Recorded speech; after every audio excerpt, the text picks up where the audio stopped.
సమయంలో తెల్లవారుజాము వచ్చానుకో మేఘాలు ఇలా వెళ్తాయి. ఇది కార్నర్ పాయింట్ కదా. ఎక్స్ప్లెయిన్.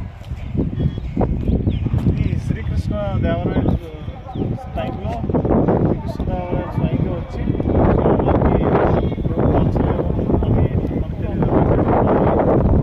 స్పాన్సర్ చేసి ఈ పైకి వచ్చి ఆయన వచ్చి వెళ్ళినట్టుగా ఇది ఈ స్తూపాన్ని స్థాపించి ఇక్కడ ప్రతిష్ఠించి వెళ్ళారు.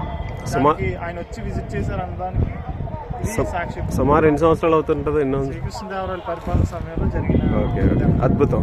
ఆ పైన అది కూడా స్టాచ్యూ కూడా ఏదో ఉంటుంటే భలే ఉన్నాయి. చాలా కాలం, చాలా సంవత్సరాలు అయిపోయింది. అందుకే వర్షానికి తడిచేసాలు అయిపోయింది. అంటే ఐరన్ మెటీరియల్. ఓకే. ఆ స్తూపం అంతా ఆయన వచ్చారు, విజిట్ చేశారు అనేదానికి సాక్ష్యం. పైన శిలాఫలకం చూద్దాం. చూద్దాం. ఆర్ట్ పెట్టి